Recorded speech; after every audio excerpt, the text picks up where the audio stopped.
रोशन कुमार। जय जय सरस्वती माता, जय बीना धारिणी। जय जय सरस्वती माता, जय बीना धारिणी।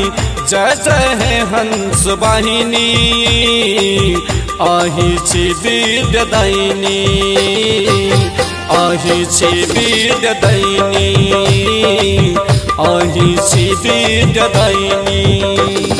जय जय सरस्वती माता, जय बीना धारिणी। जय जय है हंस वाहिनी, आही विद्यादायिनी, आही विद्यादायिनी, आही विद्यादायिनी।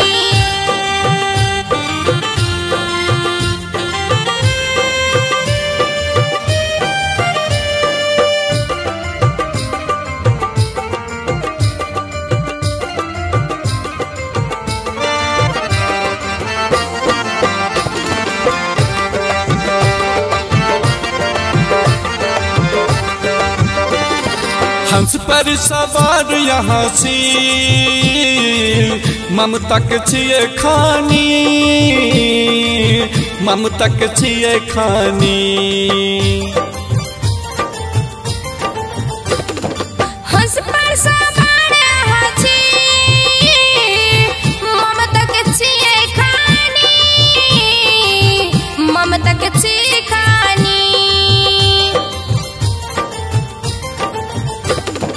अज्ञानी के मैया, ज्ञान की छिए दानी, ज्ञान की छिए दानी। है ये माथे मुकुट मैया बड़ नीक शोभे, आही छी हमर मर्गदायिनी। जय जय हे हंस वाहिनी, आही छी विद्यादायिनी। जय जय हे हंस वाहिनी।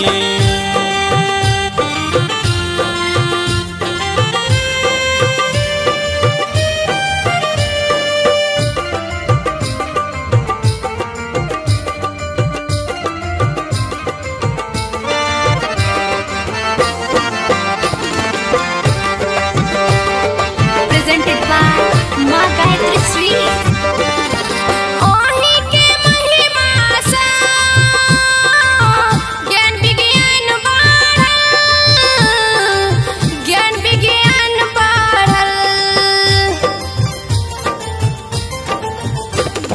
ओही के महिमा सा ज्ञान विज्ञान बढ़ल, ज्ञान विज्ञान बढ़ल। ओही के दिव्य दृष्टि सा सुंदर संसार रचल, सुंदर संसार रचल। है ये कमल पर बैसल मैया बड़ निक लगै सी, आही सी हमर कमल आसिनी। जय जय हे हंस वाहिनी, जय जय हे हंस वाहिनी, आही छी विद्यादायिनी।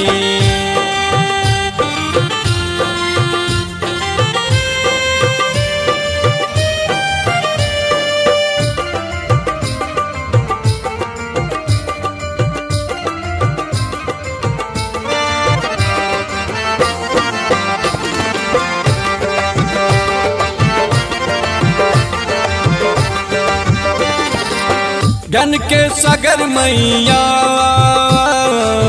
अहि छी भाग्यदाता, अहि छी भाग्यदाता। ज्ञान के सागर मैया, अहि छी भाग्यदाता, अहि छी भाग्यदाता।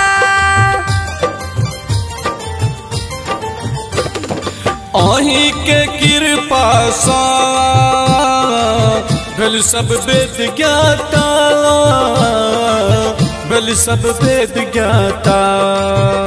है सुर के विद्वान बनल सुंदर संसार रचल अही छी हमर मर्गदायिनी जय जय हे हंस वाहिनी जय जय हे हंस वाहिनी अही छी विद्यादायिनी जय जय सरस्वती माता जय बीना धारणी जय जय हे हंस वाहिनी अहि छी विद्यादायिनी अहि छी विद्यादायिनी अहि छी विद्यादायिनी।